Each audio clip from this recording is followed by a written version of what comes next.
오늘은 홍화 염색을 해보도록 하겠습니다. 결혼하고 얼마 지나지 않아 먼저 결혼한 친구 집에 놀러 갔더니 꽃분홍색의 흰색 천을 댄 이불인데 너무 예쁜 거예요.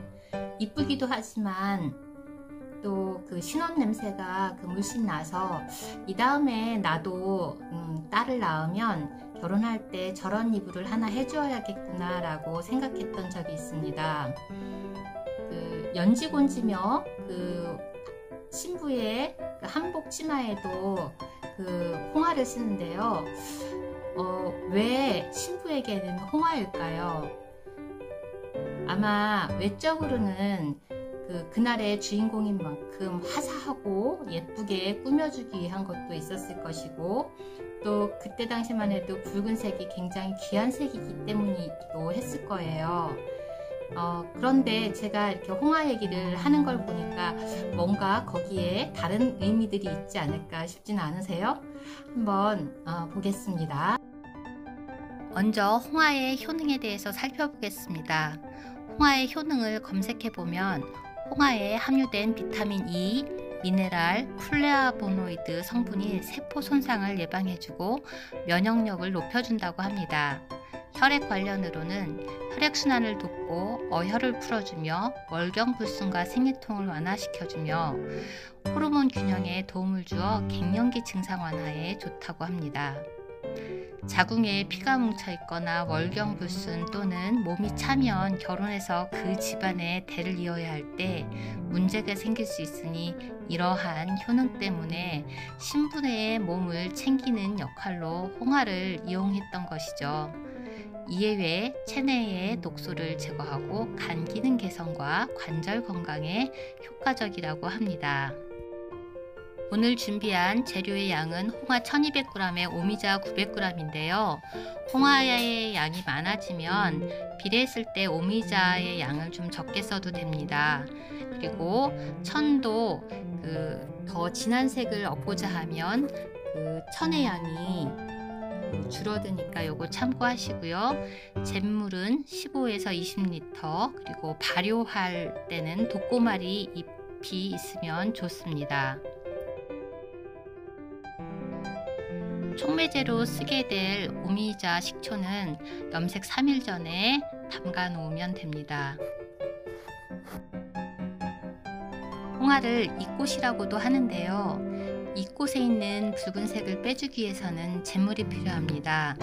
여름이나 가을에 콩대나 쪽대, 명아주대, 찰볕집, 참냇물을 태워 숯으로 만들어 놓았다가 필요할 때 여기에 따뜻한 물을 부어 잿물을 내렸습니다. 이때 pH는 12 이상이어야 이 꽃 속에 있는 색을 빼내어 쓸 수가 있습니다. 잿물을 손으로 만졌을 때 매끈매끈한 정도면 됩니다. 홍화는 물에 담가 두었다 몇 시간 후 바로 해도 되지만 발효를 해서 쓰면 더 좋아서 저는 오늘 발효시킨 홍화로 염색을 합니다. 추울 때 홍화가 얼었다 녹는 걸 반복하게 되는데 이때 계속 홍화에 노란물을 빼며 물을 갈아 주어야 합니다. 저는 홍화를 40여일 물에 담갔는데 이때 독고마리 잎을 넣어주면 발효가 더 잘 됩니다. 며칠 전 밖에 홍화자루를 내놓았더니 벌들이 날아왔네요. 홍화 꽃향기를 맡고 벌들이 꿀을 따먹으러 왔나 봅니다. 잿물을 부었더니 홍화자루의 색이 변해가고 있는 거 보이시나요? 홍화자루에 붉은색들이 이렇게 나오고 있습니다. 염액을 모두 추출하고 나면 촉매제인 오미자 식초를 넣어줍니다. 오미자 식초를 넣으면 이렇게 꽃거품이 일어납니다. 촉매제를 넣은 염액을 이제는 따뜻하게 데워주는데요. 이때 60도가 넘으면 안 됩니다. 홍화에 있는 안토시아닌 색소가 파괴되면 색을 잃게 되기 때문이죠. 염액이 약간 따뜻하다 싶을 때 내려서 이 염액에 천을 염색하게 되는데 이때 손놀림은 빨라야 합니다. 화면에 보시는 것은 천을 잡아줄 사람이 없어서 손이 느린 거니까 저렇게 느리게 움직이게 되면은 색이 고르게 들질 않습니다. 이거 참고하시고요. 이제 염색한 천을 물에 한 2번 정도 헹궈서 넣는데, 이때 물에 헹구면 색이 조금 더 진해집니다.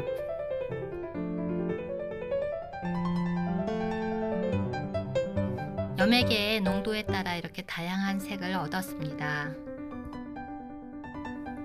개호기법은 무명같이 색을 많이 품을 수 있는 천에 염색을 해두었다가 나중에 명주 같은 다른 천에 그 색을 그대로 옮기는 방법을 말합니다. 이 방법을 이용하면 오늘 염색했던 것과 똑같은 방법으로 자루에 남아있는 분홍색을 잿물로 빼서 오미자 식초를 넣은 다음에 염색을 하면 스카프 한두 장 정도 염색할 수 있을 거예요. 요것도 한번 같이 이용해 보세요. 홍화 염색을 하고 나니 일찍이 봄을 선물 받은 것 같았습니다. 여러분은 어떠셨나요? 마음에 분홍빛 가득 안으셨기를 바랍니다.